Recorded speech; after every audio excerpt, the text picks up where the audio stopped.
Dr. Harold Tan Chanco. Salamat po, no? Ang linya ko po, isa po akong ENT, Head and Neck Surgeon. Kung napansin mo, ang sinulat ko isa lang E. Hindi po ako yung typical na EENT.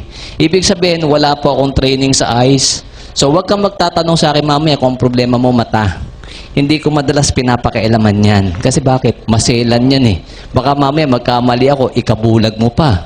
Diba? Jackpot naman kung problema tenga. Ilong, lalamunan. Meron mo ba dyan tumutulo ang tenga? Wala. Ang buti naman. Ayaw lang umamin. So, tenga, ilong, lalamunan, yung mga bukol sa leeg, nag-opera po ako nan. Ang practice ko po bilang ENT, Head and Neck Surgeon, more than 10 years na po. Nakabase ako ngayon, ang kaisa-isang ospital ko na lang po, na dati galing sa 4 na ospital, iniwan ko na po yung 3. Dito na lang po ako kalambag. Familiar kayo sa ospital namin? Nandito, di ba? Mahal, mura. Mahal. Lahat naman ng private hospital mahal, tama? Totoo, ang mura, government hospital. Kaya lang, ang point ko, ang tao sumisiksik pa rin sa private. Bakit? Siguro, kulang din ang tiwala natin sa government hospital. Baka iniisip mo, serbisyo ng doktor, alanganin ka. Kulang siguro ang mga gamit, laboratorio. Kaya ayaw natin usually sa government hospital. Marami naman po magagaling ng doktor dun eh. Kaya lang, aanin mo magaling kung walang gamit. Di ka rin maoperahan kung kailangan. Di ba? Kaya lang, isang point ang gusto namin maintindihan sa gabing ito. Madalas naman, tayo nagkakasakit one point in time ng buhay natin. Minsan malala, minsan simpleng sakit. Sipon, ubo, trangkaso, dengue, etc. etc. Ang point ko, napapagastos talaga tayo. Mas madalas ka magkasakit, mas madalas ang gastos. Parang ganun lang naman eh. Huwag tayo kasing umasa na may doktor. Huwag kang umasa may antibiotic. Huwag kang umasa may ospital. Kasi hindi po yan solusyon sa hindi mo pagkakasakit. Di ba? Temporary, oo, pagagalingin ka. Pero ang tanong, hindi na ba uulit ang sakit mo? Uulit pa rin yan. Ang maganda po kasi, lagi naisip natin, i-prevent ang sakit. Diba? Naririnig mo na yun dati, prevention is better than cure. Agree kayo doon? Agree tayo, no? Kaya ang una natin pag-uusapan sa programa ng First Vita Plus, hindi yung kitaan. Kalusugan muna. Kasi naniniwala po ako, health is wealth. Tama ba yon? Okay lang ba sa inyo mayaman ka, may sakit ka? Siyempre hindi, di ba? Pangunahin kasing kayamanan daw ng tao, kalusugan. Ngayon, kung mayaman ka at malusog ka, yun ang best. Di ba? Sa amin po sa First Vita Plus, ang daming ganun. Gusto nyo rin? Siyempre naman, di ba? So, dito po ang pag-usapan natin, unang-una, paano ka iiwas sa sakit? No? Dito, hindi natin i-discuss kung anong antibiotic ang gagamitin mo, kung anong injection. Ang gusto namin kasi, hanggat maaari, walang intervention. Yung bang naturally, nakakaiwas tayo sa sakit. Di ka nagkakasakit. Di ba? Kasi kung papansinin nyo, ako po, nagsasalita sa harapan nyo, isa po akong doktor. No? Hindi po sinasadya ang pagsali ko dito sa First Vita Plus. Bakit? Tingnan nyo po ha. Ang First Vita Plus po, natural health drink. Nandun na yun. Maganda naman ang ibig sabihin, natural health drink. Kaya lang, saan po kaya galing? Nung pinaliwanag sa akin nung araw, nung pinakita sa akin nung araw, ito po nakita ko, prominente. Puro dahon. Sa palagay mo ba ang doktor natutuwa sa dahon? Hindi, allergic kami dyan, galit kami dyan. Di ba? O para po sa akin, imagine nyo po, 10 taon ako nagmedisina. Pag-aaral, no? Pagkatapos ng training sa medicine, nag-training pa po ako ng ENT, 4 na taon, 14 long years. 14 long years na siguro puyat, pagod, lahat na nandun. Tapos ibabalik mo ako sa dahon. Palagay mo, tama yon? Parang mali eh. Alam niyo, nung araw, nung una po akong in-invite dito, kasi medyo matagal na rin po ako dito, 6 years na ako eh. Ang sabi ng kaibigan ko, may i-offer do sa aking produkto, makakatulong sa practice ko. Excited din naman ako. Akala ko kasi instrumento nang iaalok sa akin. Kasi bakit? Technician eh. Iniisip ko, baka related doon, instrumento pang opera, ibebenta sa akin ng mura. Eh di okay nga. Kaya lang, ano nakita ko? First Vita Plus, nadismaya ako. Sabi ko nga, hindi para sa akin yan eh. 3 buwan po akong nililigawan, umaten, umupo man lang yan, hindi ko ginawa. Bumili ba ako kahit isang sachet? Hindi po ako bumili. Bakit? Nanindigan po ako bilang doktor, ayoko ng herbal products. Kaya lang, obviously, may nangyaring kakaiba. Bakit? Nasa harapan niyo ako ngayon eh. Ako ngayon magpapaliwanag. Ibig sabihin, dating super negative, ngayon, hindi na. Bakit? Speaker na nga eh. At tandaan nyo, wala akong bayad dito. Bakit dati ayaw ko, nandito ako? I-shortcut ko na lang, no? Kasi may maganda kaming ibibigay sa inyo yung lesson o yung mga tips kung paano ka makaiwas sa sakit. At sigurado naman ako, marami sa inyo nakarinig na ng product. Marami sa inyo nakainom na ng produkto, di ba? Sino sa inyo ang sa totoo lang nakainom na ng First Vita Plus? Taas ang kamay. O di ba halos lahat naman eh. Sinong hindi pa nakakainom pero alam na ang First Vita Plus? O di halos lahat alam na rin pala. No? Kaya minsan hindi ko na masyadong dinidetalye ang produkto eh. Kasi bakit? Alam nyo na eh. At sigurado ko, umiinom ka dahil alam mo, makakaganda sa katawan mo. Imposible namang inom ka ng ilong, wala lang. Di ba? So, ipapaliwanag namin ng konti yan. Kaya lang, kunin ko muna o ipaliwanag ko muna istorya ko kung ba't ako na-involve. Di ba sabi ko kanina, negative ako 3 buwan. Ayoko talaga umattend eh. No, ayoko talaga sumali. Ang iniisip ko, kaya ako pinapasali, health product eh. Di ba? Kita naman po sa sachet, kung kukuha tayo ng sachet ng First Vita Plus, ito po yung isa. May nakasulat kasi dito eh. Natural health drink. Di ba? Ibig sabihin, pangkalusugan. Hindi naman iinumin lang eh, na parang situ, pamawing uhaw. Diba? May pangakong kalusugan. Naisip ko, kaya po ako pinipili sumali kasi nga, pangkalusugan. Pag nireseta ng doktor, lalakas benta nila. Yun ang naisip ko, gagamitin lang ako. Pangalawa, naisip ko, siyempre, health program, may magse-seminar, kailangan speaker. Ang feeling ko din, gagamitin ako speaker. Eh, ayaw na ayaw ko nito nung araw. Tingnan nyo, nandito ko ngayon sa inyo. Diba? Kaya ako pumapayag ngayon, galing pa nga ako sa clinic eh. Katatapos ko lang po mag-clinic. Kumbaga, pagod na, kumita naman, pwede na magpahinga. O kaya lang sumaglit muna ako dito para bigyan ko ng magandang tip. Na mamaya, pag uwi nyo sa bahay, tandaan nyo, papakinabangan nyo to habang buhay. Kaya magpasalamat po kayo sa mga nag-invite sa inyo. Palakpakan nyo rin po sila. Ha? Minsan nga, hindi lang sapat talaga yung palakpak eh. Dapat, paglabas, i-lips to lips nyo. Okay lang yan. Kasi angel yan ang buhay mo. Imagine mo, gusto niya umiwas ka sa sakit. Pangalawa, gusto niya yumaman ka. O, diba? Hindi niya pinagdamot eh. Yun narinig niya dito, no? So, dito po, itong storya kung bakit ako na-involved sa First Vita Plus. Di ba sabi ko, ayoko. Kaya lang, ang weakness ng doktor parate, libre. Di ba? Sanay kami sa libre. Pag kami kinocover ng medrep, libre ang sample na gamot. Diba? Libre prescription pad, libre ballpen. Diyan nga, sa bag ko, 3 ballpen kanina nakuha ko sa medrep. Libre lahat. Diba? Libre merienda. Pinapansit pa ako kanina. Diba? May baon pa uwi. Imagine ninyo, libre ang seminar dito, seminar sa abroad. Lahat, spoiled talaga ang doktor. Kaya madalas, pag doktor target mo, huwag mong bebentahan. Dapat bigyan nyo lang ng libre. Bakit? Sanay yan sa libre talaga eh. Wala tayong magagawa doon. No? Sinanay kami ng sistema. Kaya minsan naisip ko, hindi kaya pambabribe yun? Ano sa palagay mo? Pwedeng ganon, di ba? Para nga naman, kung sino mas malakas magbigay, paboran ng reseta namin. Di ba? Ang problema po kasi, pagka po ang doktor, binibigyan mo ng malaking pabor, saan binabawi? Palagay ko sa gamot. Di ba? Kaya naisip ko, hindi kaya ang doktor ang isa sa reason kung ba't mahal ang gamot sa Pilipinas? Pwede rin eh. Di ba? So, yun po aralin natin ngayon, no? Nabigyan ako ng 3 samples ng kaibigan ko. Nalinawin ko, kaya ko lang po kinuha, isang reason lang, libre. Iinumin ko ba? Hindi. Bakit ayoko inumin? Natatakot po ako. Kahit doktor ako, tao din ako. Bakit ako natatakot? First time ko narinig nung araw, 6 years ago, First Vita Plus. Ang problema, hindi ko narinig, hindi ko nakita sa TV. Sa tao ko lang narinig at nakilala. Diba ang tao kasi, lalo tayo, pag bago ang produkto, mas okay sa'yo pag sa TV mo napakinggan o nakita. Diba? Para yung mga kino-commercial sa atin, kahit bago ang product, automatic, nakita mo sa TV, hawak ng artista, kinakain nila, okay na sa inyo. Pero pag wala sa TV, diskumpiyado tayo parate. Hindi kasi natin alam kung saan nanggaling eh. Lalo na nung araw po, ang Vita Plus po, hindi ganito kaganda ang packaging. Ano itsura niya? Aluminum foil o may nakaprint lang sa gitna, parang maliit na sticker. O siyempre, natatakot ako. Bakit? Baka pag inom ko, bumula bibig ko. O sino sisisihin ko? Wala. Diba? So, ang point ko, ayoko sana talagang tikman. Kaya lang, medyo naging curious po ako sa lasa. Kasi ang banggit ganito eh. Madali lang naman daw intindihin ng First Vita Plus. lalo yung produkto. Ano daw to? Gulay na ginawang juice. So naintriga ko, ano yung lasa ng gulay na ginawang juice?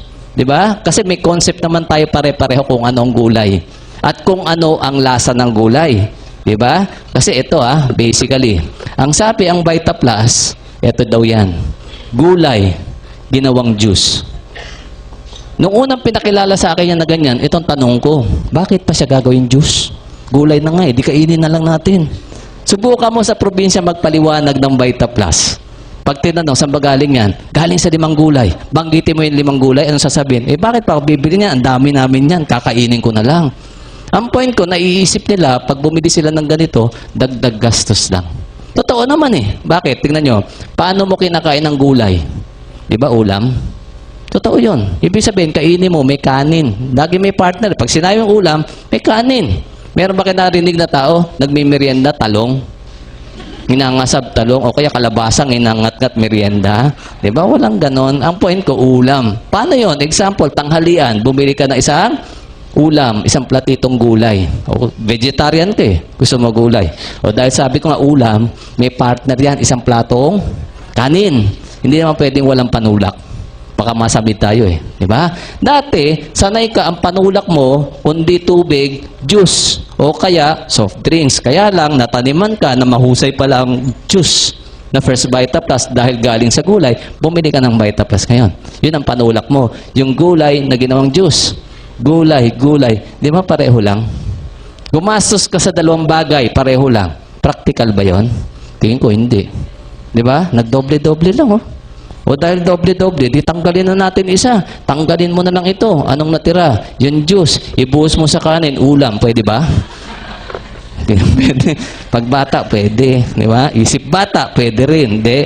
Ang gusto ko lang ipunto sa inyo, di ko kasi alam ang reason nila nung araw. Bakit nga ba gagawin pang juice? Sa akin kasi diretso na lang. Kasi ipaliwanag mo sa probinsya. Kaya ginawang juice kasi masustansyang gulay ang pinili.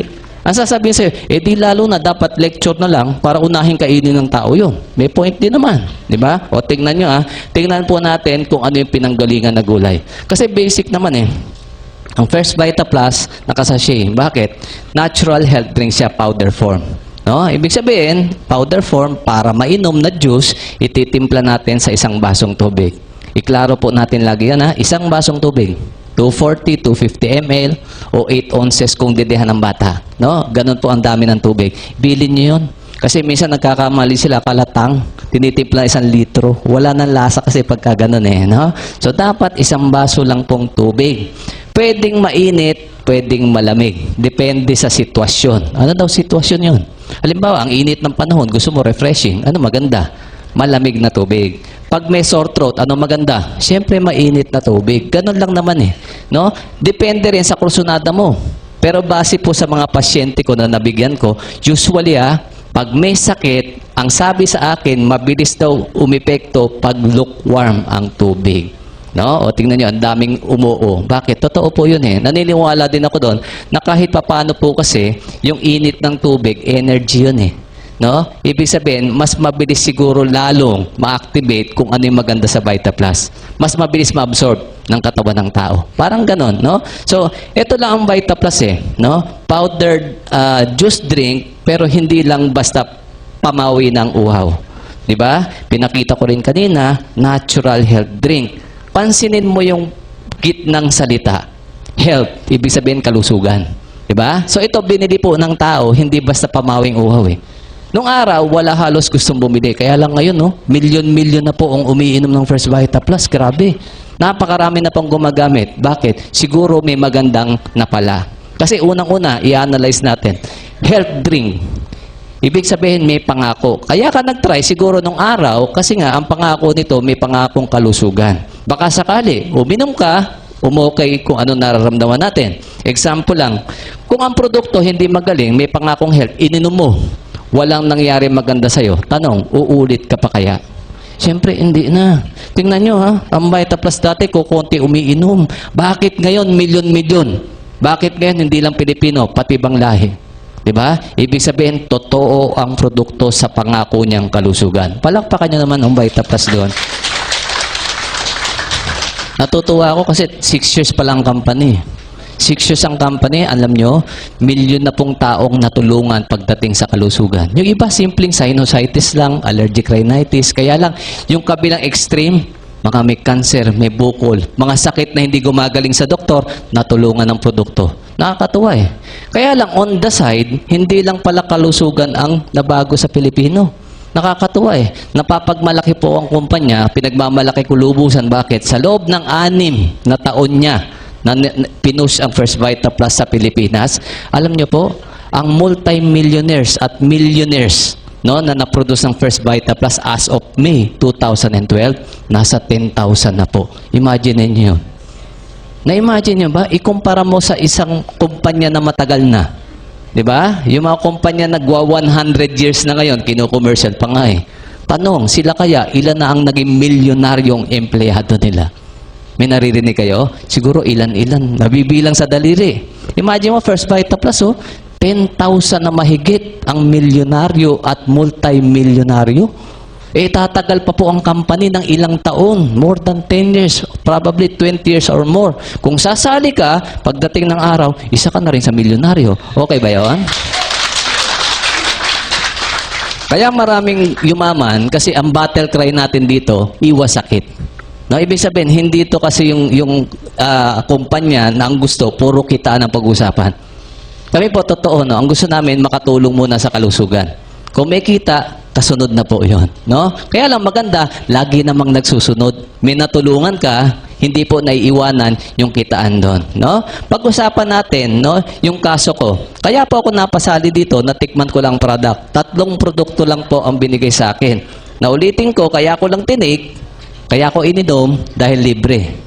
Pangalawa, kaya ko inubos kasi masarap. Yun lang po naman eh. Wala ko na-expect kung anong mangyayari maganda sa akin. Kaya lang tingnan nyo bakit ako napasali? Bilang doktor, meron din po akong problema na dala-dala ko for the past 17 years. Totoo, naging successful ako sa practice, sa career ko bilang ENT. Maraming na-operahan, maraming pasyente sa outpatient, marami din pera. Kaya lang nakaipon din ako ng sakit eh. Diba? Marami sa atin siguro ganun. Yung matatanda na sa kumpanya, diba? Bukod sa dumadami yung payslip mo na wala ng pera, dumadami din ang sakit natin. Ang doktor ganun din eh. Ang kaibahan lang namin, dumadami pera namin, hindi puro payslip. Diba? Ang problema, nagkakasakit din. Isa sa problema ko, na dala-dala ko ng 17 years, constipated po ako. Imagine nyo, 17 years akong constipated. Now, bilang doktor, palagay nyo ba nagpapacheck up ako? Hindi, doktor na ako, ba't ako magpa-check up? Diba? I-analyze ko na ang problema ko, i-diagnose ko sarili ko, aralin ko ang solusyon. Pwede naman eh. Alam ko naman ang libro eh. Alam kong aralin. Diba? So, yung unang taong ko po, siguro mga 1 to 3 years, may ginagamit po akong isang gamot. No? Lagyan na lang natin siya letter D. No? Alam niyo naman siguro yun, bulong ko na lang, Tulcolax. Baka sabihin kasi sa nagpo-promote ako eh. No? So, alam na natin yon. 1 to 3 years, yan ang gamot ko. Kaya lang, after 3 years, parang ayaw na. Kumbaga, di ba, sanay tayo doon, naririnig ko sa mga pasyente, Dok, ayaw nang tumalab sa akin, na-immune na yata ako. Ganon tayo minsan eh, di ba? Nasasanay ang system, no, nagko-cope system mo. Nung 3 to 5th year, nagdagdag pa po ako ng isang gamot. Ito po, letter L. Laxoperal. Narinig niya? Alam niyo na yon, di ba? So, ginagamit ko siya, combination o kaya alternate. Depende kung paano umayos yung pagdumi ko. No? Kaya lang, nung more than 5 years na, parang ayaw pa rin tumalab na ulit. Nagdagdag po ako, nung time na yun, nauso po yung mga fiber supplements. Marami naman brand yan eh. Diba? Yung mga fibers, nauso nun eh. Bulk daw, para mas maganda ang pagdumi natin. So, nagdagdag po ako. Kaya lang, nagdagdagan pa ng 2 taon, no? Ayaw na rin, parang kulang na naman. Ang problema, dinadamihan ko na ng fiber. Dinadamihan ko na ng pagkain ng fruits, no? Kaya lang, siyempre, pag constipated ka, minsan matigas ang dumi, sumusugat. Kaya po, nung dulo, nagdagdag pa po ako ng isang gamot, pero hindi iniinom, ointment. Sabi niya, ba't may ointment? Alam mo, sa tenga ilagay, constipation usapan natin. Alam niyo na yun kung saan nilalagay, di ba? So, 4. Sa story ko na 17 years, nagsimula po ako isang gamot. Di ba? Tapos, umandar ang panahon, naging 4 ang ginagamit ko. Tanong, gumaling kaya ako dyan? Analysis nyo. Palagi ko hindi. Kasi Di ba? Hanggang dulo, ginagamit ko eh. Kasi kaya ko pinapaliwanag yan. Baka yung iba sa inyo, ganyan din ang sitwasyon. Pwedeng hindi constipation. Halimbawa, isang araw, sumakit ang batok mo. Punta ka sa doktor mo. Chinek ang blood pressure mo. Mataas ang blood pressure. Di ba? Hypertensive ka pala. Bigyan ka ng isang gamot, pampababa ng BP. Siyempre, may follow-up yan. After 3 months, balik sa doktor. Pagdating sa doktor, may laboratorio na naman. Nakita mataas ang kolesterol. O di isang gamot ulit. 2 na. Di ba? After 1 year, namamanas na paa mo. Balik ka ulit kay doktor, bibigyan ka pa ng isang gamot, pampaihi naman. Pagputok ng bola, 8 to 10 ang gamot mo pagdating ng araw. Totoo bang nangyayari? Nangyayari yan eh. Di ba? Kasi kaya po ako napaisip to, kasi ganito eh. Palagay ko naman, hindi ka doktor, doktor ako, kaya lang pareho ang konsepto natin kung ano ang gamot. Diba? Iklaro ko sa inyo. Kasi naiisip ko parang ang nabago na yata ang konsepto natin ng gamot. Kasi sa palagay ko, ang gamot, alam mo anong role ng gamot? Iniinom mo para gumaling ang sakit mo, karamdaman mo. Diba? Yun ang gamot. O kaya lang, baka nga nabago na ngayon. Tingnan po natin. Kaya nung araw, hindi maniwala ang tao dito na makakatulong Kasi bakit? Ang unang-unang binabasag ng VitaPlus, yung konsepto kung ano ang itsura ng gamot na nakalagay sa isip mo. Pag tinanong kita, ano bang gamot? Di ba naiisip mo tableta, capsule, o kaya syrup na masama ang lasa? Nandito ba yon? Hindi. Ang sarap pa ng VitaPlus, powder pa. Di ba? Hindi tableta. Kaya hindi mo iisipin, makakagaling to Pangalawa, kung bibigyan po kayo ng flyers, kahit tingnan po natin yan nasa gilid na yan. Tingnan nyo ito kasi ang second reason kaya ayoko sumali. Bakit? May nakasulat mga sakit daw, no? Diabetes, anemia, sakit sa puso, leukemia, cancer, sirap sa pagdumi, UTI, sakit sa bato, dysmenorrhea, hika-ubo, sipon, lagnat, UTI. Ang dami nakasulat Diba? 20 mahigit yan. 20 mahigit na sakit. Ilan daw gamot ang iinumin? Isa na kung gamot pa.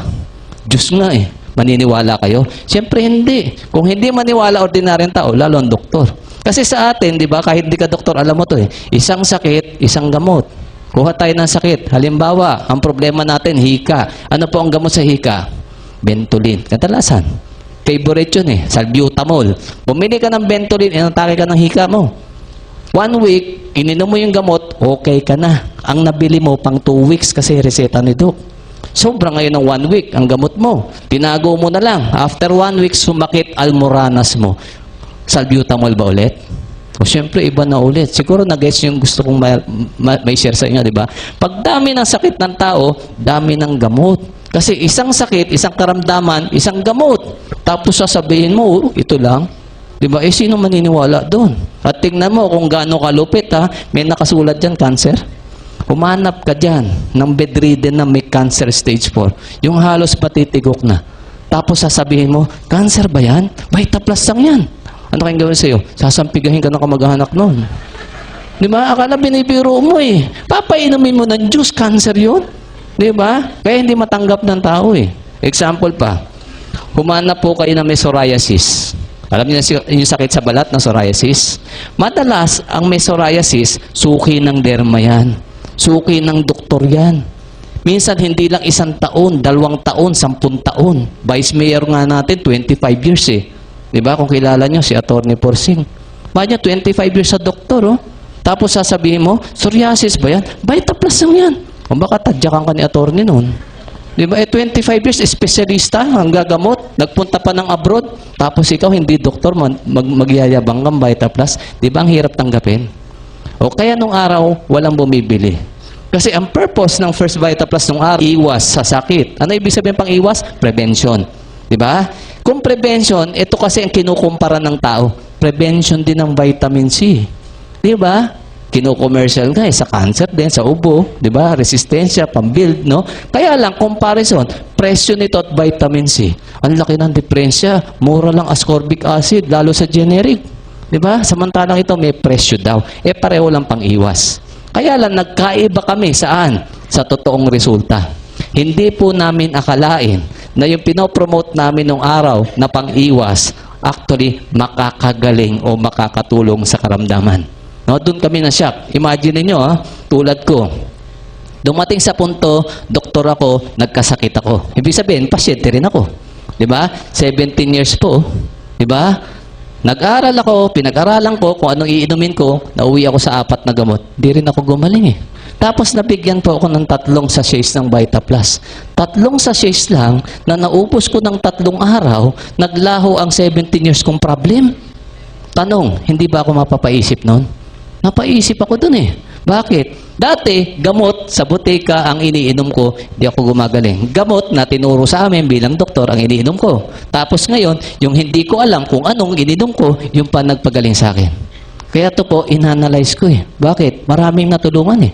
No? Kaya iniisip ko rin, bakit nga ganon? Supposed to be, uminom ako ng gamot. Dapat gumaling ako. Eh bakit di ako gumagaling? O ikaw, baka diabetiko ka. May diabetiko ba kaming bisita? Diabetiko. Si Sir? Diabetiko, no? Unang-una, tingnan po natin, no? Kasi, matagal na si Sir sigurong uminom ng gamot. May mga high blood ba din dito? Mga high blood. Naka-maintain na po ng gamot? Naka-maintain, di ba? Supposed to be kasi, ang sabi, iinom ka ng gamot. Ang konsepto natin ng gamot, pag ininom mo, gagaling ka, di ba? Yun ang nakatanim sa utak mo. Kaya nga ang tawag natin, gamot. Di ba? O kaya lang, ininom ko yung gamot ko, supposed to be magpapagaling, hindi ako gumaling. Si Sir, si Ma'am, baka ganun din. Pang diabetes, pang hypertension. Tanong, gumaling na ba sila? Baka hindi pa eh. Kaya nga nandito, siguro, naghahanap ng additional information. Doon po ako napaisip eh, ba't nga ba ganun? Nabago na ba ang konsepto ng gamot sa panahon natin? Diba? So, dapat i-analyze natin ng konti. Baka meron tayong nami-miss, baka may kulang. Baka may kulang na hindi sinasabi ang doktor mo. O baka, to the point, kaya pala hindi nakakarating sa inyo, mismo kaming doktor, hindi namin alam. Yun po ang liliwanagin natin ngayon. Baka ito yung kulang sa buhay mo. Baka ito na yung pagkakataon na pag nalaman mo, ginawa mo, totally gumanda ang kalusugan mo. Kasi ang point ko ganito, yung mga diabetiko, usually ano po bang alam nating bawal? Matamis. Bakit ko pinopoint out ko ano yung bawal? Marami sa atin nagpa-doktor na eh. Once in their lifetime, nagkasakit, nagpa-doktor, ina-analyze, dinayagdose, ito sakit mo, ito reseta. Kaya lang pagkatapos nun, bago ka magbayad, ang huling tanong mo kay Doc, Doc, may bawal ba akong kainin? Di ba nagtatanong tayo doon? Siyempre, dapat malaman din natin ano yung bawal eh. Kaya binanggit ko, sa diabetiko, anong bawal? Matamis. Sinabi niya na. Pero tanong niyo sa mga diabetiko, anong bilin po sa inyo pagka nakakaramdam kayo nahihilo ng lalamig? Anong kakainin daw? Matamis. Di ba parang conflict? Bawal matamis, pero kakain ka ng matamis pag nahihilo. Di ba? So, ibig sabihin, merong hindi malinaw na konsepto pa rin sa tao eh. Pagdating sa mga bagay na gano'n. O halimbawa, high blood. Anong mga bawal sa high blood na alam nyo? Bawal maalat, bawal mataba, minsan bawal ang beans, bawal ang pork, etc. etc. Naririnig nyo na nga sa commercial yun eh. Ang tanong, ang tagal mo nang sinunod ang bawal, gumaling ka ba? Hindi eh. Diba? Ibig sabihin, baka may missing link. Meron dapat tayo pang hanapin. Baka maraming bawal na hindi natin alam. Sa totoo lang, noong na-realize ko yun at hinanap ko, nasyak po ako. Ang dami. Na mismo kaming doktor, hindi tinuturo sa amin, kaya kami hindi namin alam. Yun po pag-aralan natin. Unang-una, i-discuss natin ng konti ang proseso. Bakit ka nagkakasakit? Lalo sa panahon ngayon. Kasi kung titignan natin sa panahon natin ngayon, na iba na po ang sakit. So, para mamaya maintindihan natin kung ano talaga ang relevance ng First Vita Plus sa inyo, no? Banggitin ko lang sandali. Ang First Vita Plus, sabi ko, natural health drink. Nagaling daw sa 5 gulay, merong additional na flavor po yan, isang prutas. No? I-rundown ko lang, actually nakasulat naman na doon kung saan siya galing, kaya lang gusto ko isulat po dito para malinaw. No? So, ang Vita Plus, galing daw sa 5 gulay. Ano-ano yung 5 gulay? Number 1, ito po, malunggay. Kung bakit number 1 na pinili yan, alam na natin ang reason. Hindi ko na kailangang explain eh. Sikat na po yan ngayon. Diba? Sa totoo lang, 6 years ago, hindi sikat ang malunggay. Totoo yan. I-recall mo, 6 years ago, sikat ba? Hindi. Ni wala nga sa palengke yan, ni hindi nga binibili yan, ni hindi mo nga ginagamit yan eh. Nagagamit mo lang pag kailangan, nagluto ka ng munggo eh. Kailangan mo, sahog. Pero dahil ngayon, alam na alam ng masustansya, sikat na sikat, di ba? Ang gando sa iniinom ni Manny Pacquiao nga daw, meron yan eh. Ano yun? O di ba sabi niya, with power pack. Sabi nga, parang kinopya kami kasi yung lagay namin, tawag namin doon, power pack din eh. Di ba? Totoo. Kaya lang, gusto ko po i-recognize natin ito na isang bagay. No? Kaya po sumikat ang malunggay sa buong Pilipinas kahit sa buong mundo dahil po sa mga unang dealers ng First Vita Plus. Kaya palakpakan nyo rin po sila. Oh, grabe po kasi effort ng mga inong araw. Imagine nyo, nung araw nag-explain kami ganito. Malunggay, masustansya yan. 6 times the vitamin C compared sa oranges. Tinatawanan kami. Bakit? Ang alam mo, pag mataas vitamin C, dapat maasim eh. Hindi man daw maasim malunggay. Kinukutya pa nga kami. O ngayon, napatunayan, totoo pala. Diba? Hindi lang yon, mahigit doon, maraming sustansya talaga. Number 2, isa pa pinanggalingan, dahon ng sili. Number 3, saluyot. Number 4, talbos ng kamote. Lahat naman yung 4 na yan, usually alam na natin. Karamihan, ginugulay nyo yan. Linawin ko lang yung pang-5 kasi dito nagkakaroon ng konting commotion. Uray. Yung iba kasi hindi kilala ang uray. Totoo yun. Ako nung araw, hindi ko po kilala uray. Ang tawag ng iba sa uray, colitis. Kaya naisip ko, bakit may damo? Kasi dati po, ang tingin ko dyan damo. Sa Laguna, hindi mo kinakain yan eh. Patangas, Quezon, hindi naman ginugulay yan eh.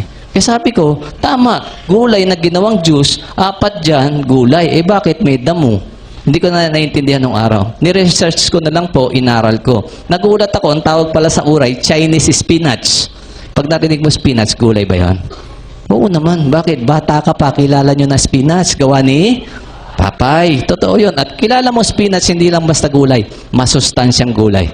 Sad to say, sa panahon ng bata natin ngayon, hindi nakilala si Papay. Tinatanong niyo ba sila kung kilala nila? Hindi na. Kasi si SpongeBob na po kilala nila eh. Di ba? Ano ibig sabihin? Pag kilala mo si Papay, may edad ka na. Kaya pag tinanong ka, ayaw mo magpanggap na may edad na, hindi ko kilala yon, si SpongeBob kilala ko. So, ang point ko, ito pa. Pangalawang tanong sa akin nung araw, bakit daw sa dinami-dami ng gulay, silang 5 napili? No? Kasi, nung nilatag po sa akin niya, nung time na yon, sikat ang ampalaya. Bakit wala ampalaya? Sikat ang bawang, pampababa ng blood pressure. Hinahanap ko din po dito, bakit wala? Ito pala, kaya napili ng company, may 2 tayong criteria. Anong una? Unang-una, pinili ng company base sa researches ng mga Filipino scientists. Pinag-aralan na yun ng mga scientists natin. No? Bukod sa herbalist, botanist, may mga tinatawag kaming doktor na herbalist. Ibig sabihin, MD rin po. No? Na nakasama ng kumpanya nung araw na nag-formulate ng First Vita Plus. Ang unang pinagbasihan nila, ito po, nutritional value. Ibig sabihin, dapat masustansya yung pipiliing gulay. Pipili ka na rin din ng 5, hindi yung pinakamasustansya na. Parang sa basketball team, first 5, di ba, magagaling. Ganun yan eh. So, hindi ko na kailangan explain ba't number 1 na malunggay. No? Actually, yan po ang nilatag sa amin, pinakamasustansya. Kung ayaw mo bumili ng Vita Plus, gusto mong gulay, i-prioritize nyo po yung 5 yan sa kinakain natin. May number 2 pa. Ito po, no? Bukod sa masustansya, dapat daw mataas ang disease-preventing capacity. Ibig sabihin, hindi lang ba sustansya? Anong naitutulong sa kalusugan mo? Kaya din po number 1 ang malunggay, alam niyo po, sa researches, 300 sakit ang kayang i-prevent na malunggay sa katawan ng tao. Nashock din nga ako dun eh. 300? Imagine nyo ENT po ako. Bago ako naging ENT, 10 taong medisina, 4 na taong training para maging ENT. Bukod pa yung college, bukod pa elementary. Tapos natapos ako, espesyalista ako, siguro less than 100 ang kaya kong gamutin. Daig pa ako ng malunggay, hindi nag-aaral ng medicine. Di ba? Kaya nakaka-challenge eh. Dapat gagalingan ko pala para matalo ko malunggay. No? So ito po yung maliwanag. Yan po ang criteria, ito ang lumabas. Ngayon, kung mas magaling ka sa mga Filipino scientists, palitan mo isa. Bahala ka na. Sa amin, nilalatag namin, base sa researches. No? So ano lang ginawa? Kasi ang tao, alam naman natin ang importansya ng gulay. Kasi bata ka pa, naririnig mo na yon. Diba? Bakit importante ang gulay? Sabi nga ng nanay, ng lola, nung araw pa, bata ka pa, kain ng gulay para humaba ang buhay. Hindi ilong, hindi buhok. Buhay. Ha? So maliwanag yun, importante po ang gulay. No? Kaya lang, sabi nga nila, sa panahon ngayon, bakit kailangan gawin pang juice? No? Mamaya, pupuntahan ulit natin yon. Pero bago tayo pumunta doon, kasi ang unang-unang kailangang masagot sa isipan nyo ito eh. Bakit ako iinom yan? Kasi bakit mo kailangan sagutin sa sarili mo yan? Bibili ka eh, gagamit ka eh, may gagastusin ka. Naniniwala ako, pag hindi mo kailangan, huwag mong gastusan.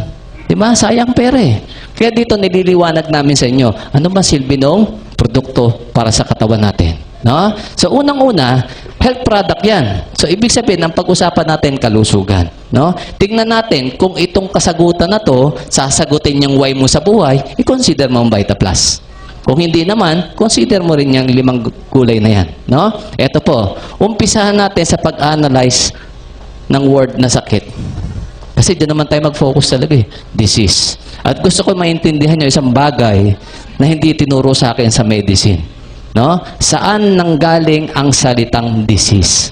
Akala ko nung araw isang salita yan na nagpe-pertain sa sakit. Ganun lang. Ganun kababaw. Pero i-dissect natin. Ito po yan eh. This is. Anong root word? Is. Ano ibig sabihin ng this is? Your body is not at ease. Kaya kami sakit. Ganun pala yun. Kasi kung ma-analyze nyo ng ganun, mas madali palang intindihin ng sakit eh. Your body is not at ease. Wala ka sa sentro, wala ka sa balanse mo, kaya ka may sakit. Ibig sabihin, hanapin natin, ano ba yung balanse niyan? Para mas naintindihan natin. Bakit? Ilalagay mo lang daw sa balance sa katawan mo, mawawala sakit mo eh. O di ganun kasimple. Kailangan pa ba doktor sa balancing? Hindi na. Baka nga may pabigat pa yun eh. Diba? Pag narinig natin sentro, balanse, ang ease kasi, command yan sa military at ease. Sa Tagalog, tikas, pahinga. Anong posisyon yun? Di ba nakaganon ka? Nakaganon. Kasi pag nakaganyan ang posisyon mo, center of gravity mo maganda. Hindi ka basta natutumba. Kasi kaya may this opposite eh. This is. Your body is not at ease. Parang pag sinabi mo isang tao, hindi honest. Ang tawag sa kanya, dishonest. Ganon din pala eh. Ibig sabihin, pag-usapan natin yung binabanggit na balanse, ang katawan mo pala parang siso. Ibig sabihin, oras-oras, minuminuto, nagbabalanse ka. Kung sinong manalo, nandun ka. Dalawang side na pag-usapan natin. Itong kabila ang tinatawag natin na health side mo, kalusugan. Yung pabor ba sa pagkakaroon mo ng magandang kalusugan. Sa kabila, nandito po yung disease side. Ito yung mga factors kung bakit ka nagkakasakit. Ibig sabihin, kung ano ang mas mabigat, nandun ka. Diba? Doon magtitilt ang balance mo. Pagdating sa health kasi, ganito yan. Napakasimple. No? Kung susundin lang natin, hanggat maaari, no? Bibihira magkakasakit sa tao. Kasi naniniwala ko na alam nyo rin, lahat ng bagay may kanya-kanyang kaukulan. Diba? Anong ibig i-point doon? Ikaw tao. Diba? Halimbawa, nabuntis ka. Manganganak ka. Siyempre, lalabas sa'yo, tao. Diba? Ito, tao ka. Alam mo, maglabas ka ng aso. Diba? Ang point ko, paglabas ng bata, dapat, ang unang-unang binibigay, ang pinifeed natin, breast milk, gatas ng tao. Kaya lang sa panahon natin, anong binibigay natin? Gatas ng baka, cow's milk eh. Yung milk formula, pinaganda nga ang tawag, tinawag milk formula, pero cow's milk din yun eh. Ang point ko, yung first step na binigay sa atin ng creator mo, binago mo na kaagad eh. Kaya umpisa pa lang, sablay na ang tao eh. Imagine niyo to, bagong panganak ang baka, dedede kaya sa'yo? O baka hindi. Samantala ang anak mo, literally, pinapadede mo na ang gatas ng baka eh. Kaya minsan tingnan mo, baby pa lang. Dok, nagpunta sa pedya. Constipated, ang tigas ng dumi ng baby ko. Baka mali ang gatas. Tama na may sagot, mali ang gatas. Yung pala, papalitan lang ng brand. Tama na ba yung brand? Hindi, cow's milk pa rin eh. Yung first step, sumala na tayo. Alam nyo naman natin, naririnig natin yung importansya ng breast milk. Diba? Ang pinaka magandang component na naririnig mo, yung colostrum. Diba? Naririnig yan eh. Kaya lang minsan, ang nanay kasi, ang pag-intindi ng colostrum, napakababaw. Akala nyo kasi antibody lang, antibiotic. Ganun lang ang role. Actually, ikumpara mo ang tao sa computer para mas maintindihan mo ang colostrum. Bumili ka ng computer ngayon, after 1 year, ina-upgrade ba ang program? Di ba, oo. Para nung araw, di ba, Windows 1, ano na ngayon? Sabi ng matatanda, ano yung window bintana? Yung program, di ba 7 na ngayon yata? Totoo yan, bakit? Ina-upgrade eh. Hindi pwedeng hindi, babagal ang ano mo, computer mo. Ang program ng tao, nasa colostrum. Isa yan eh. Diyan nilagay ng creator mo. Ibig sabihin, kung ang bata mo, napadede mo ng breast milk, especially yung first portion, yung may colostrum, maa-upgrade ang immune system. Naandun eh. Nasa colostrum ang experiences ng mga nanay. Nabuhay ka ng ilang taon, Nagkasakit, gumaling, nagkasakit, gumaling. Ang solusyon, nasa colostrum. Ibibigay mo sa bata, upgraded ang system. Kaya lamang-lamang, pag breastfed ang bata, bihira nagkakasakit. Yun eh. Yun ang role nun. No? Ibig sabihin, kinopya lang yung colostrum nung sa computer na program. Ganon din ang konsepto nun. Kaya napakaganda na pagkakagawa sa tao. So, ibig sabihin dito, unang-una, yung breast milk. Importante yun.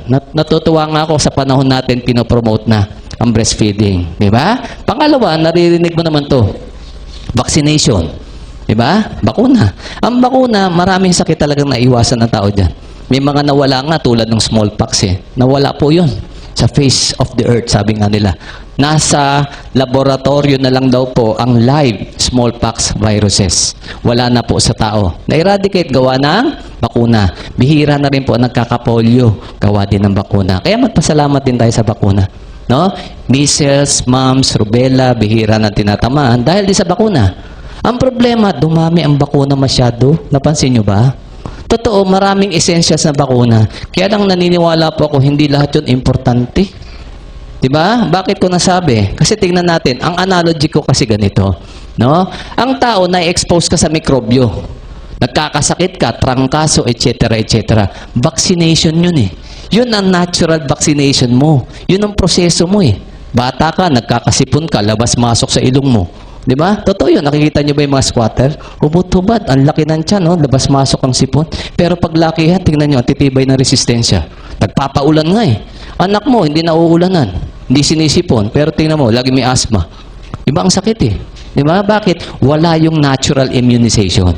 No? Alam niyo, sabi nga sa ibang research, mas maganda pa yung bata, yung first setup ng ngipin, maagang nabubulok, nagkakaganon. Bakit? Yung tubo mas matibay. Bakit? Nai-immune ang system mo, lalo yung sa ngipin mo, doon sa mikrobyo na sumisira sa ngipin mo. Ganon daw yun. Unlike pag alagang-alaga yung ngipin, yung second set ng tooth, sabi nga na ng teeth, medyo mahina daw. Sabi nila. Kasi bakit? May natural immunization. Kaya lang, nag-intervene ang tao eh. Nagbabakuna tayo actively. No? Sa akin, ang point ko, sino po dito ang isa lang ang bakuna sa buong buhay nila? Taas ang kamay. Yung isa lang ang pagkakaalam nilang bakuna. O sila, ma'am. Ako ganun din eh. Ano yun? Usually, dalawa yan. Hindi lang natin na-experience yung isa kasi yung isa dito, BCG. Di ba? Meron lahat halos nun. Nung araw kasi sa eskwelahan yan, pipila. Ibig sabihin, pag wala ka nun, nagtago ka. Natakot ka eh. Di ba? Oo. Kaya ako po, wala akong BCG. Ibig sabihin, nagtago ako nun. Hindi po natakot sa turok. Natakot kasi ako, nakita ko ang karayom, hindi pinapalitan. Di ba nung araw, iniinit lang, tapos next. Nakakatakot naman yung ganun. Hindi pinapalitan. Ang pangalawang bakuna po natin, yung patak. Sa polio kasi, hindi injection. Pinapatak lang. So basically, yung mga elders natin, isa o dalawa ang bakuna. Ang bata po ngayon, ilan ang bakuna sa pagkakaalam nyo? Dami. Di ba? Alam nyo, pagkukumpletuhin natin, sa protocol po ng mga doktor, lagpas 10. Lagpas 10 yan. No? Minsan nga, nadadagdagan pa na nadadagdagan. Ba't kaya nadadagdagan? Ang iniisip ko, hindi kaya dahil sa negosyo na lang. Kasi totoo naman, mahalaga daw ang bakuna. Kaya lang, ang point ko, ito kasi ang naging comparison ko. Tingnan mo, ang bakuna dapat daw umiwas sa sakit. Tayo, 1-2 ang bakuna. Ang bata mo, mahigit 10. Comparison, ang daming protection sa kanila. Eh bakit magbago panahon? Sino nasa ospital? Ikaw ba sila? O bakit ang bata mo? Eh, ang daming bakuna. Diba? May reported cases pa po o mga pag-aaral na sinasabi, kaya daw maraming autistic na bata dahil sa bakuna. Marami bang autistic na bata ngayon? Diba marami? May school na nga na special child eh. Diba? Kaya ikaw swerte ka. Isa lang bakuna mo at least hindi ka autistic ngayon. May autistic ba? O mukha lang daw autistic. Naririnig na rin natin ang mga supplementation. Especially ito, multivitamins and minerals. Totoo, tagal mo na umiinom nun eh. Bata ka pa. Hindi pa uso yung ibang vitamins, nakatiki-tiki ka na. O, di ba? Sinsan niya umabot ng tiki-tiki? O pag umabot ka nung, mayayaman kayo. Kasi nung araw, hindi uso vitamins sa probinsya. Bakit? Katatapos lang ng gera, walang masyadong pera. Ang vitamins, bayabas. Diba? Prutas. Nandun nung araw eh, no? Kaya lang pumunta tayo dito sa side ng diseases. No? Kasi kung titingnan natin, mas maraming tao may sakit ngayon eh. Ano ibig sabihin? Nananalo to.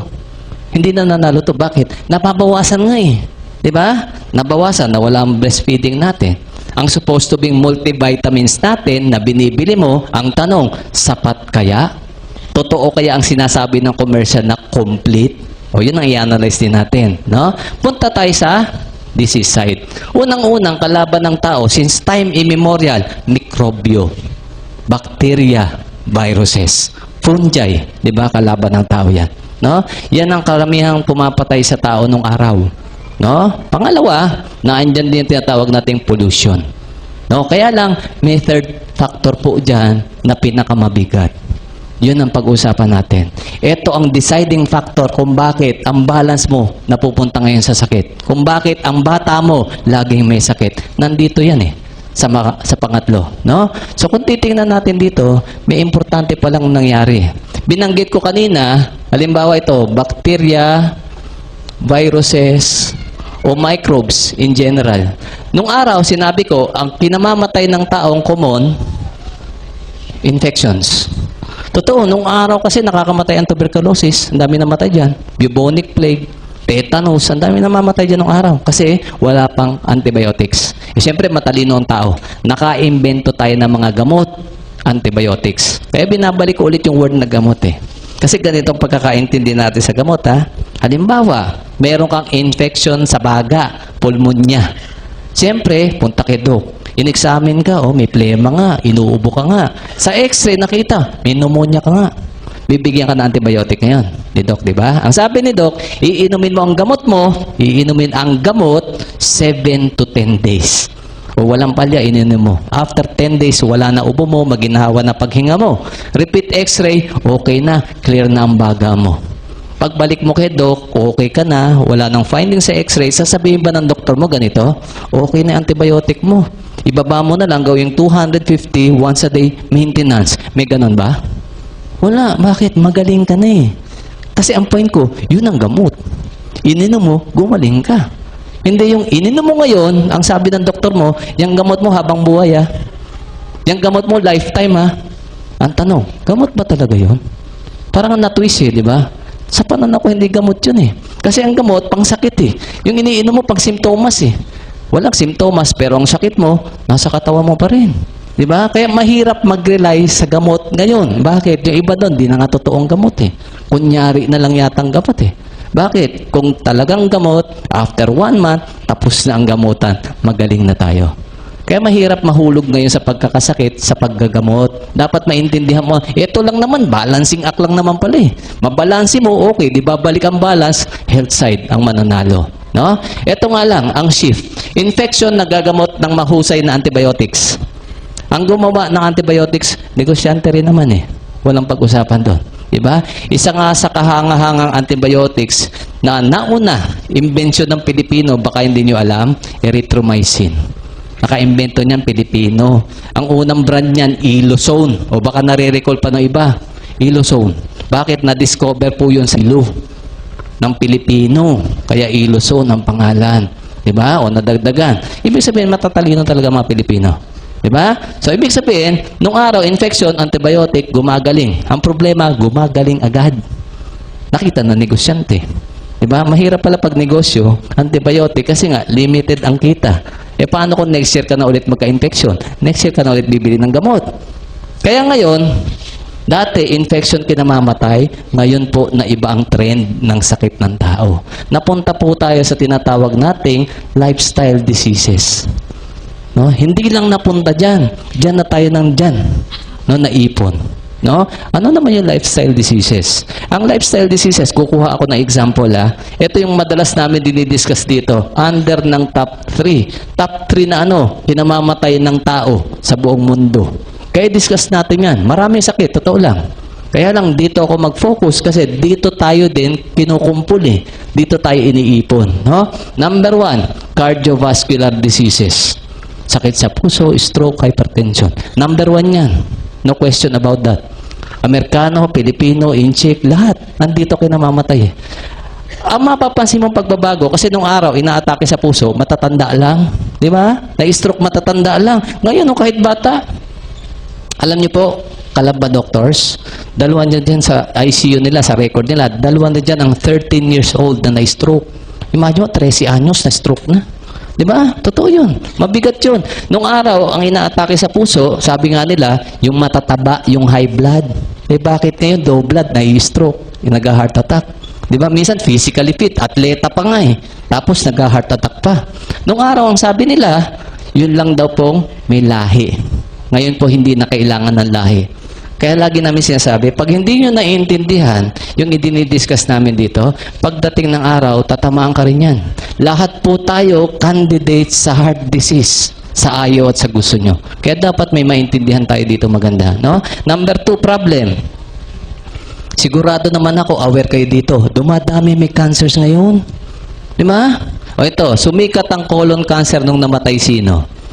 Cory Aquino. Kaya lang sa akin, bigyan nyo rin ng credit si Chatsilayan, Rio Diaz, Helen Vela, June Encarnacion. Colon cancer din kinamatay nun eh.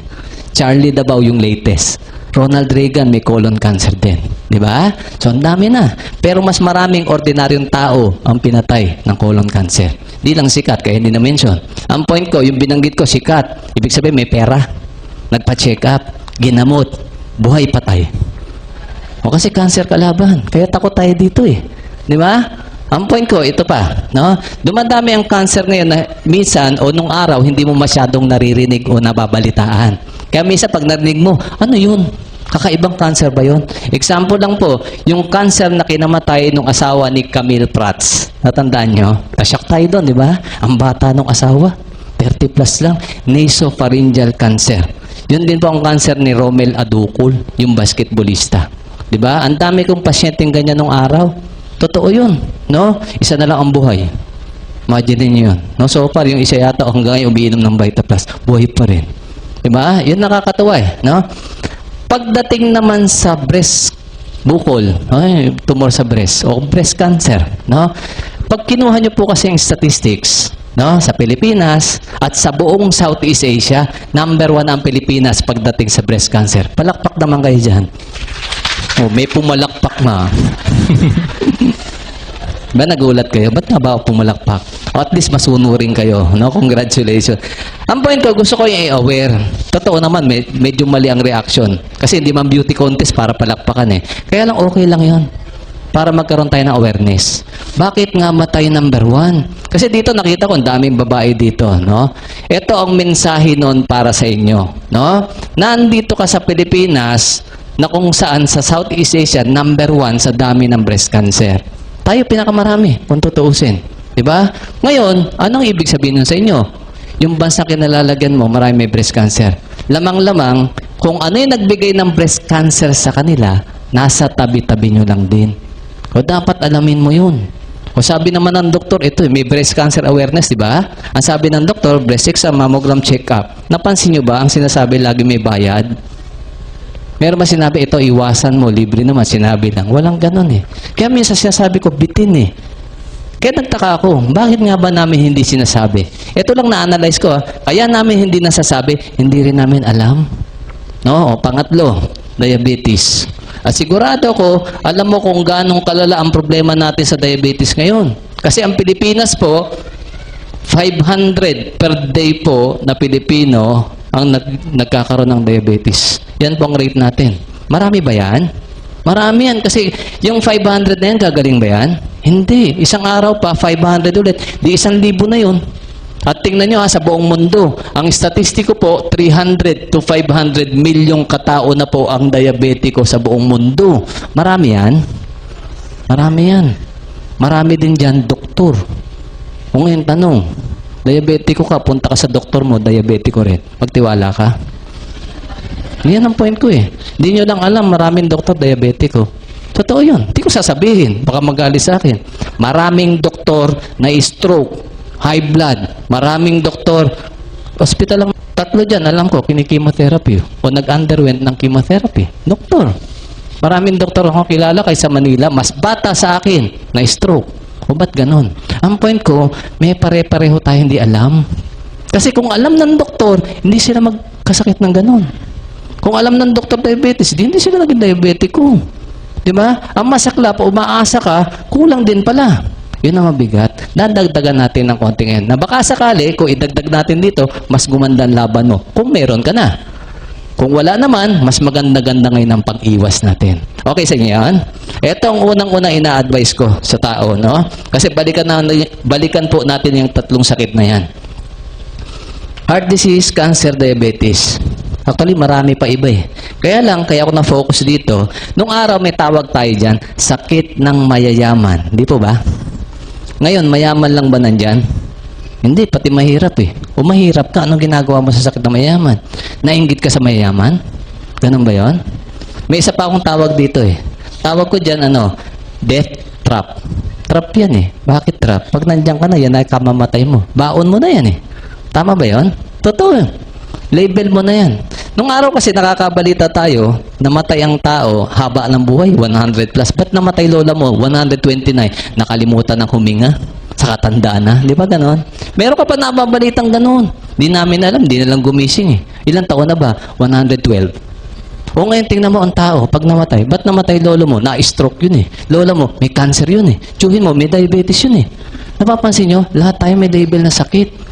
At yung label mong sakit, nandito sa tatlong ito.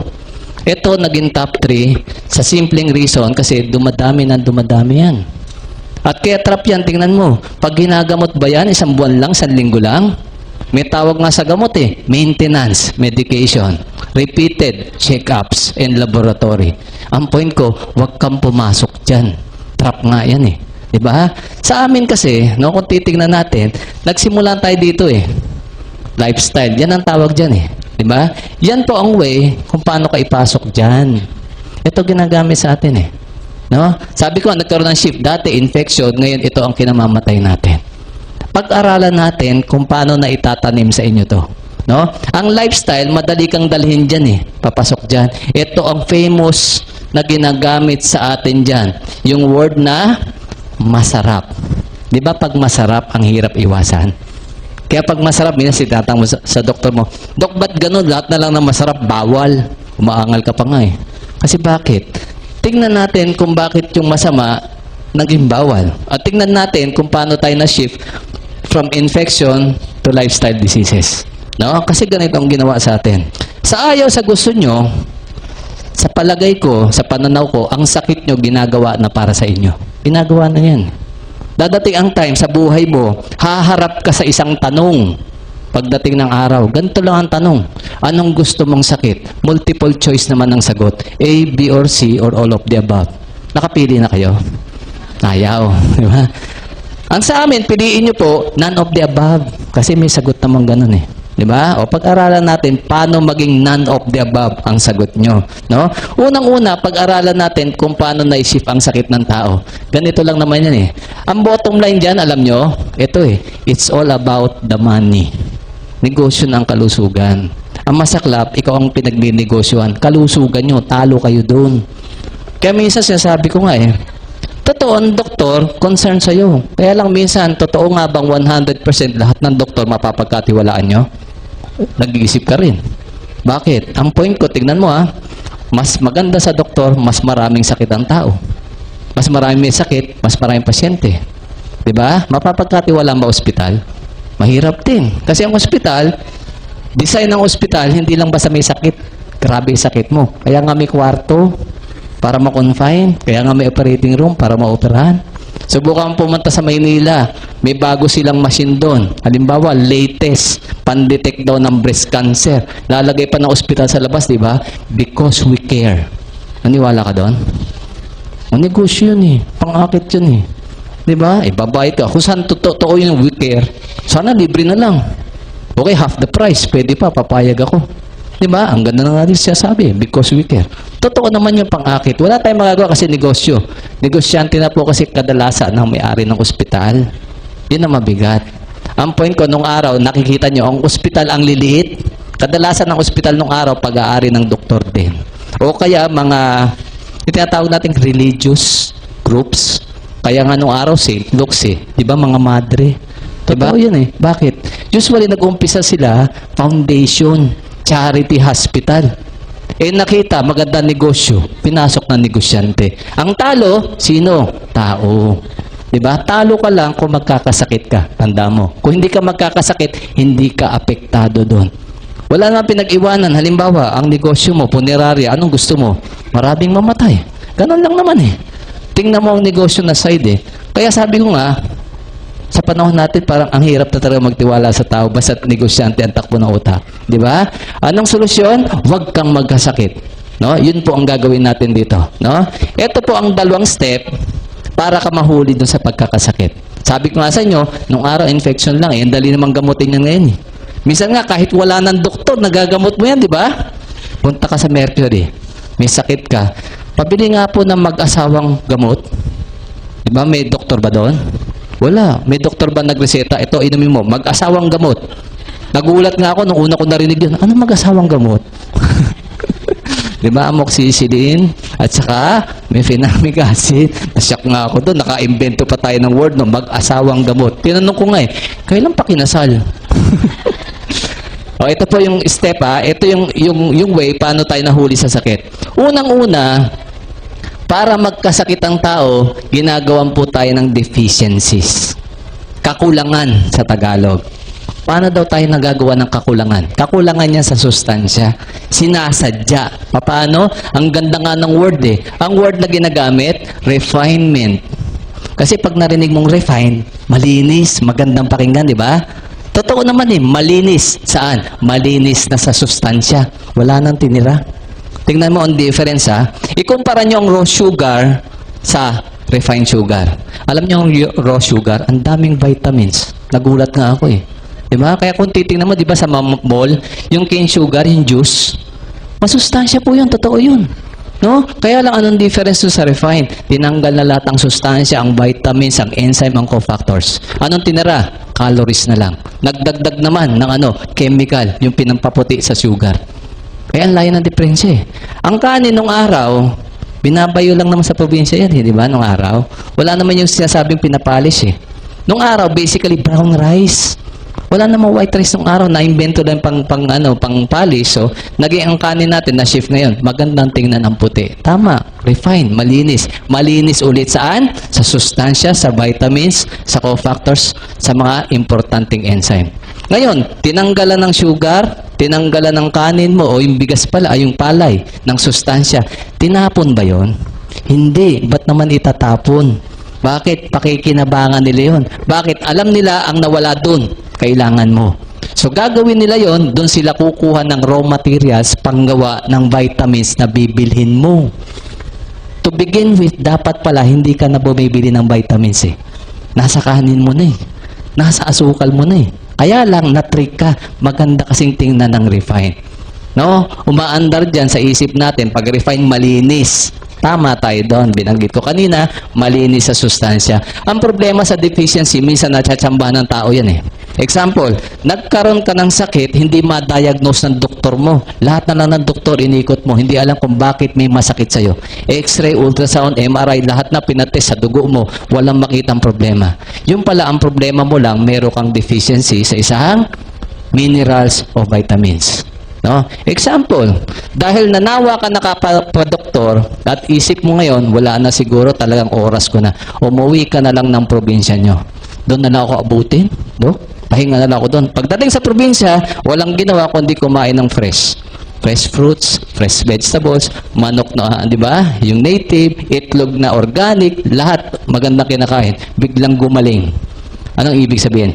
Na-correct mo yung problema ng katawan mo. Natsambahan mo ang deficiency mo.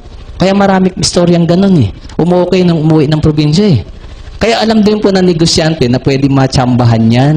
Kaya hindi pwedeng papayag sila na ang sakit mo, dito ka lang dadaanin. Nagdagdag pa silang isang paraan para mahuli ka. Ito po, ang pinakamalupit. Nagdagdag sila ngayon. Di ba parang familiar politika, no? Oplan, dagdag, bawas. Ganon ginagawa sa inyo eh. Di ba? At ito ang pinakamatindi ah. Bukod sa tinatanggalan ka, dinagdagan ka pa. Andito yan, oh. Ito po ang nagpapabigat. 15,000 toxic chemicals ang inaalaw gamitin sa tao. Imagine niyo yan, oh. Marami ho ba yan? 15,000. Nasa pagkain mo, nasa damit mo, nasa bahay mo, nasa balat mo. Dala-dala mo nga ngayon yan, eh. Di ba? Nagulat ako dyan, nabasa ko eh. Bakit? 100 nga lang, dami na eh, 15,000 pa. Diba? So, ngayon, ang point, ito kasi kinwestiyon ko dun eh. Bakit nga ba pinapayagan? Kasi pala isipan sa akin yan, bakit allowed? Sa pagkakaintindi nyo, kailangan ng katawan mo pag toxic. Diba? Hindi. Lason nga eh. Diba? Kaya lang sabi ko nga, bakit allowed? Pinapayagan. Isa lang naisip ko, kaya pinapayagan, gagawa ka ng sakit. Yun lang naman eh. Yun lang naman silbi niyan eh, para ka magkasakit. Diba? O ngayon, tingnan natin ngayon ang relationship. Itong 15,000 toxic chemical na yan, dito yan, yung addition na to, paano ka na-shift dyan? Unang-una, itong 15,000 toxic chemicals na to, na ina-add sa'yo, saan nilalagay? Sa masarap. Kaya minsan, totoo yung sinasabi eh. Bakit pag masarap bawal? Diba? Example, tanongin ko kayo, yung lahat na nandito sa kwartong to, sino po sa inyo hindi pa nakakain ng dilata sa buong buhay niya? Taas ang kamay. Yung pong laman, di yung lata ha. Maliwanag, nakakain na lahat. No? Ang dilata ho ba, sa pagkakaalam nyo, may preservatives wala? Meron. Masama hindi ang preservatives? Masama. Walang masama, ba't mo kinakain? Masarap, madali, mura. Nandun eh, huli kayo. Number 1 reason, masarap. Hindi ako naniniwalang madali at mura lang. Kakain kayo ng sardinas, masama lasa, mura? Siyempre hindi. Dapat masarap muna. Alam nila yun eh. Pangunahin target, panlasa mo. Pakiramdam mo dapat masarap. Kaya nga minsan kahit diabetic, ang hirap umiwas eh, di ba? Bawal ang sweets. Di ba? Napunta sa party, binigyan ng cake, eh, wala yung misis, taga-awat. Di ba? Kakain hindi. Kakain. Diba? Kumakain ka, habang kumakain ka, nagtatalo pa isip mo. Minsan lang naman to eh. O ba't mo inaaway sarili mo? Wala man kumukontra. Alam mo kasi, bawal ginagawa mo eh. Yung iba, ganito pa eh. May gamot naman eh. Okay naman ang blood sugar ko ngayon eh. Diba? Nagdadahilan ka kasi alam mo, mali ang ginagawa mo. At least alam mo. Diba? So ito pa. Paano tayo nadadali pa, no? Ito, tingnan po natin. Dapat kasi oriented na tayo dito, no? Burahin ko muna ito. Kasi ito yung importanteng ituturo ko sa inyo. Bibigyan ko kayo ng ilan sa 15,000 toxic chemicals na yan. Hindi ko man po tatapusin lahat, ha? Huwag kayo matakot, ha? Kasi kung isa-isahin ko yan, baka December na hindi pa tayo tapos. Diba? Bibigyan ko lang kayo ng ilang importante sa palagay ko. Para mas maunawaan mo, kaya pala marami may sakit. Dito lang pala, napaka-basic. Unang-unang tinuturo namin dito, dapat nagbabasa kayo ng food labeling. Read the labels. Di ba sa gatas, check the label. Ganon din dito. Lahat ng binibili mo, tingnan mo, basahin mo ingredients. Huwag kang makontento, harapan lang binabasa ng kahon. Tingnan mo yung gilid, tingnan mo yung likod. Yung word na ingredients. Kasi sa ingredients, dun nandun lahat kung anong component ng binili mo. Diba? Karamihan po sa 15,000 nandun din eh. Hindi mo binasa. Wala kang alam. O kahit basahin mo nung araw kung walang nagpaliwanag sa inyong masama, para ka lang nagbasa ng comics. Wala rin impact. Bibigyan ka to ng ilan na pag nahanap nyo, ito po ang gagawin natin ha. Dinawin ko. Pag nakita, avoid. Iwasan. Baka mamaya binili, kinain. Sabit ako dun. Ang sabi ko, avoid ha. Number 1, sa listahan ko, ito po, sodium nitrate. Tagalogin ko na lang, salitre. Alam niyo sa pag-aaral ng mga scientist, doktor, no, sa mga studies, ang salitre po, direct naliling sa pagdami ng colorectal cancer. Di ba, binanggit ko kanina, ang dami colon cancer. Totoo yun. Dito lang pala, sa salitre mo, pwede na. O alam niyo ngayon kung nasaan salitre, di ba?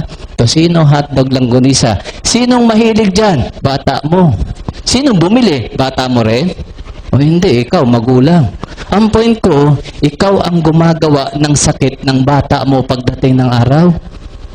At abangan nyo yan, 15 to 20 years from now, alam mo na kung sino namimiligro magkaroon ng colon cancer.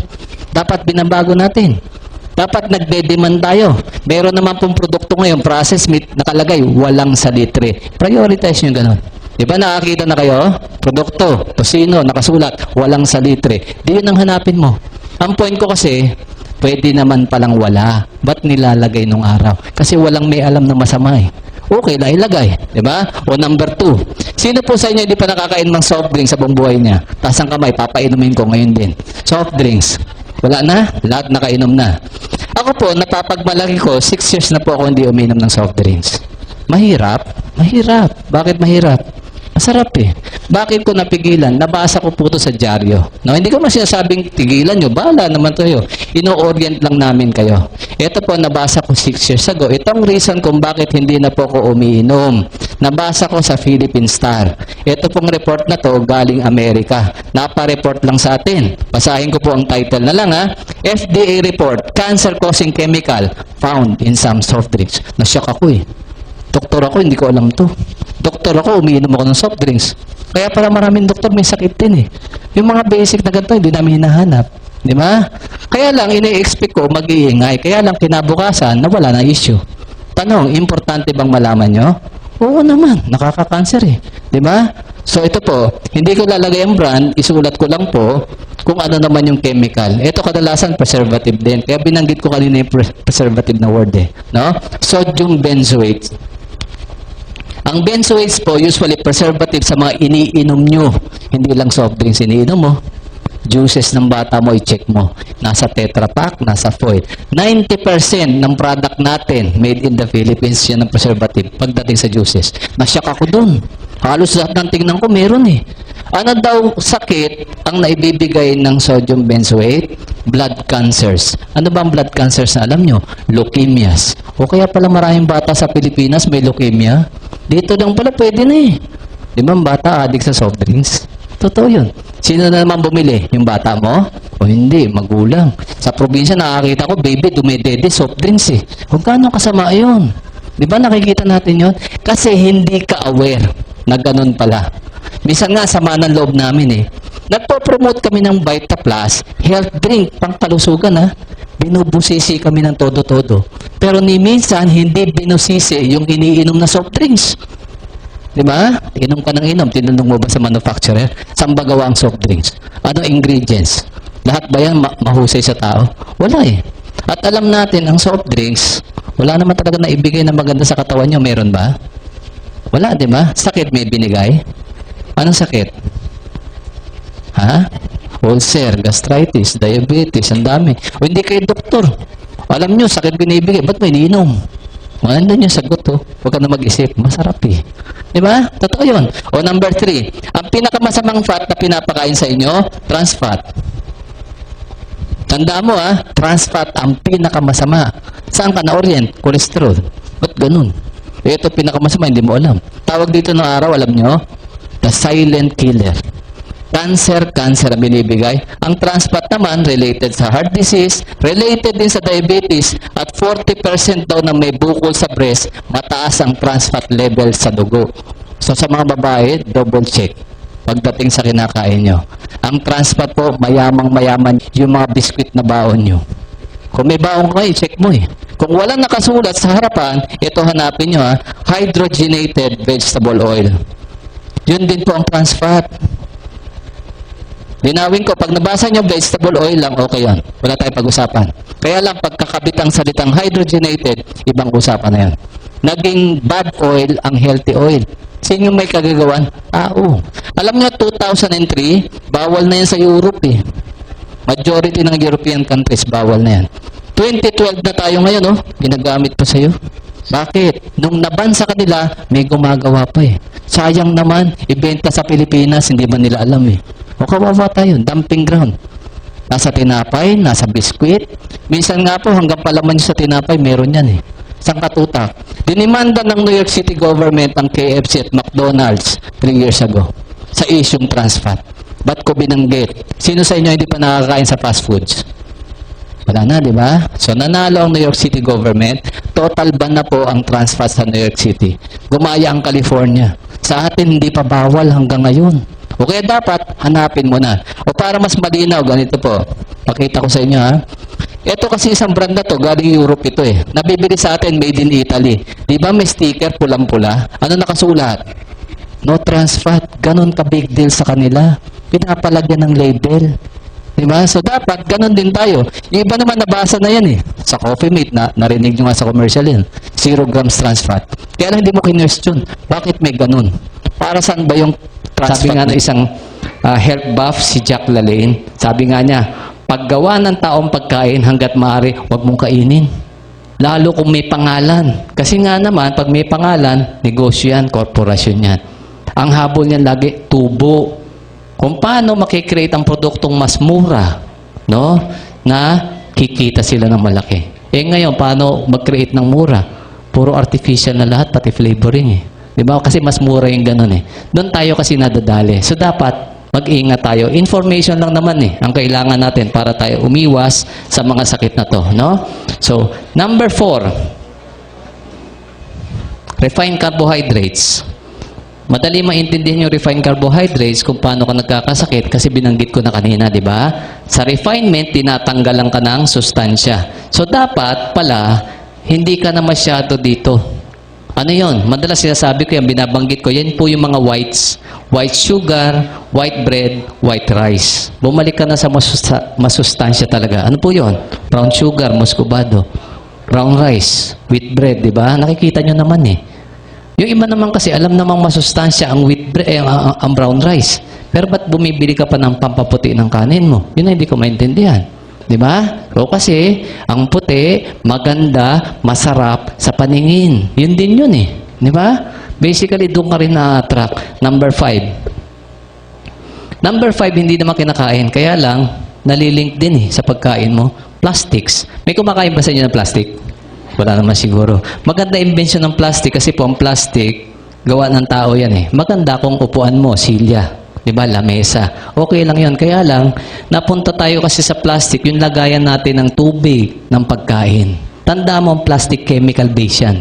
Depende ang plastic kung anong chemical ang ina-add. May matibay, may transparent, may nababaluktot, di ba? Iba-ibang klase. Depende po yun sa mga chemicals. Ibig sabihin, sang katutak palang chemical eh. Bibigyan ko kayo ng ilan. Ito po, no? Siguro dito ko na lang muna isulat. Ito yung dalawa na usually pinag-iingat ko ang tao.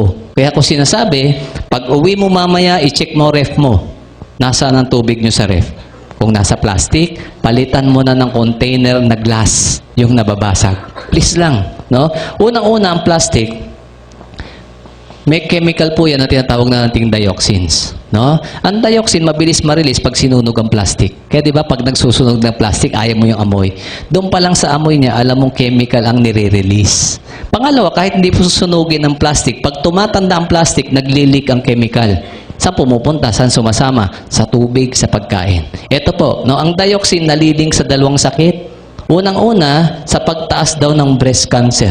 O dito pa lang, di ba, 2 tip na sa breast cancer. Ano yung una? Trans fat. Kung may baong nga kayong biskwit ngayon, i-check nyo. Lamang-lamang meron yan. Di ba? Bukod dito, tumataas din daw po ang kaso ng prostate cancer dahil sa dioxin ng plastic. No? Ito pa isa sa plastic, BPA. Yung iba, kung medyo observant kayo, mapapansin niyo sa isang bus.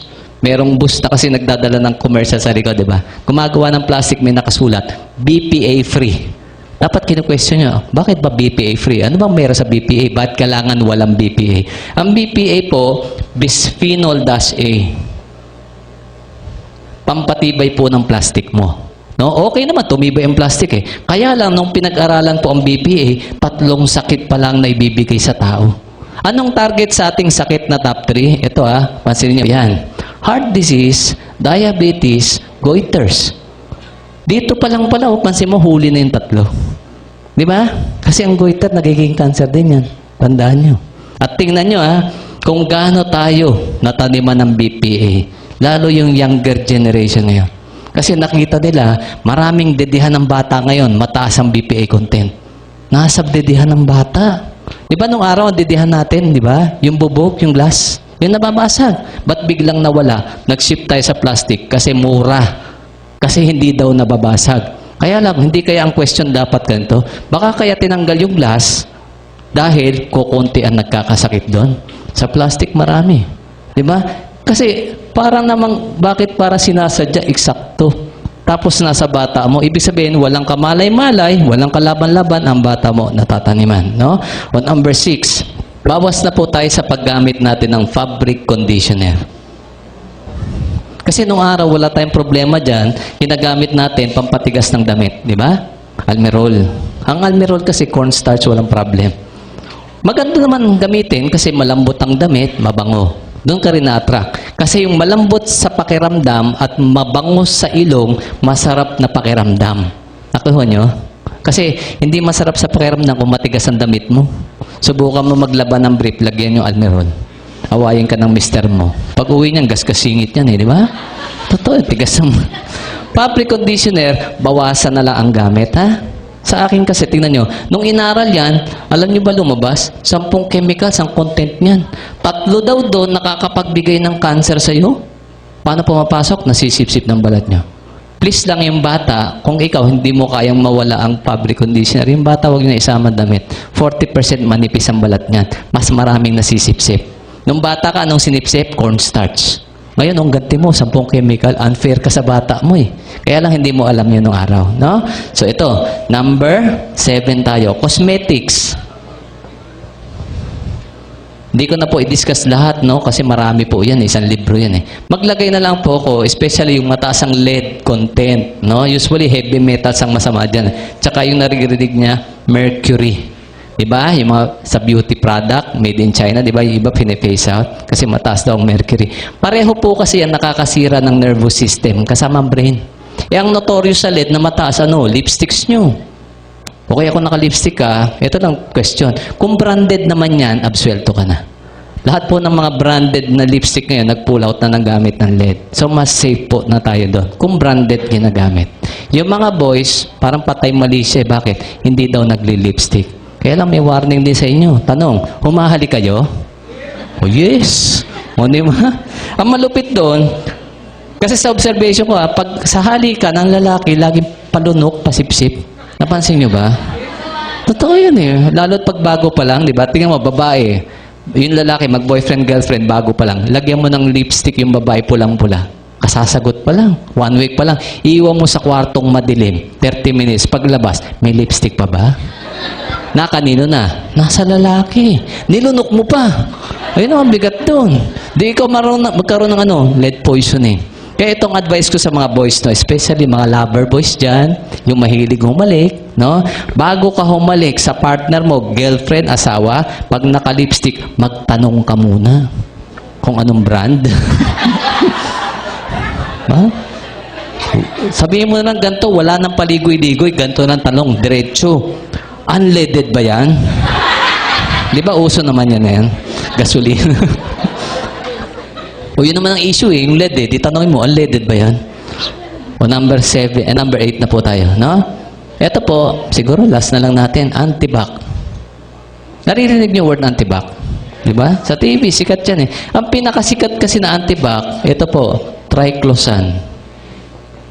Bigyan ko lang kayo ng konting istorya sa triclosan. Nung araw, ginagamit na yan sa paa mo. Yung Fisan foot powder, natatandaan niyo, pang-alipunga. Effective kasi yan, pamatay mikrobyo. Usually, pag sinabi antibac, pamatay mikrobyo. Effective sa alipunga, nasa paa. Kaya lang mura po yan, effective. Anong ginawa? Hindi pa nakontento sa paa. Nilagay na sa katawan mo. Nasa sabon nyo na yan eh. Hindi pa nakontento sa katawan. Nasa bibig mo na ngayon, yung dating nasa paa mo lang. Tingnan mo nasa toothpaste mo na yan eh. I-check nyo ibang toothpaste nyo, meron na yan.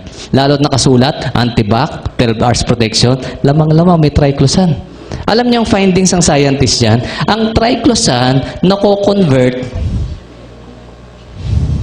sa dioxins. O, ano daw masama sa dioxin kanina? Breast cancer, prostate cancer. O kaya nilagay sa bibig mo, ito lang nakikita ko dyan, ha? Matatalino po talaga eh, ang negosyante, no? Ang dioxin kasi, no? Nakaka-produce ng sakit sa'yo. Kaya lang, paano na, ang triclosan, paano nauwi ng dioxin? Ganito lang kasimple yan. Kung alam mong chemist, ang chemistry mo nung araw, ito po, mas madali lang doon. Ang triclosan po, may 3 chlorine. Kaya nga trichloro. Usually po, bago yan ma-convert sa dioxin, ang dioxin kasi mga tetrachloro. Ibig sabihin, 4 ang chlorine yan. Hindi yan magiging dioxin ng kulang ng 1 chlorine. Diba? So, dapat meron kang isang dagdag, isang donor, manggagalingan ng chlorine molecule. Pag naliligo ka, may tubig, wala. Wala. Pag nagtutoothbrush ka, may tubig, wala. Tanong, tubig mo, chlorinated, hindi. Di ba ang tatalino? Naisip nila yun, no? Imaginein mo, masama ang chlorinated water sa tao. Ang tanong, sa swimming pool ba umiinom ka? O di ba hindi? Bukod sa chlorine, may ihi pa yun ng mga boys. Yak daw. Ito po, no? Number 9, bilisan ko na lang po, no? Number 9, binanggit ko na kanina, hanggat maaari, lalo yung mga may problema sa goiter, lalo ang babae, prone kayo kasi sa goiter. Ako kasi, pinapaiwas ko ang tao ngayon uminom ng chlorinated water. Tap water usually chlorinated yan. Nag-i-interfere sa thyroid function nyo. Ang malas ng Amerikano, ang tubig nila parehong meron yan. Sa atin, chlorine lang. No? Ang fluoride, madalas naman to, nasa toothpaste mo. Okay naman, in small amount, okay. Ang problema, napaparami ka. Bakit sinusunod mo yung commercial? Di ba? Pag ganun kalaking bristle, ganun karami toothpaste. Sinusunod mo yon at pinagagawa sa'yo para mabilis maubos toothpaste mo, para bibili ka ulit. Ang kailangan mo, konti lang.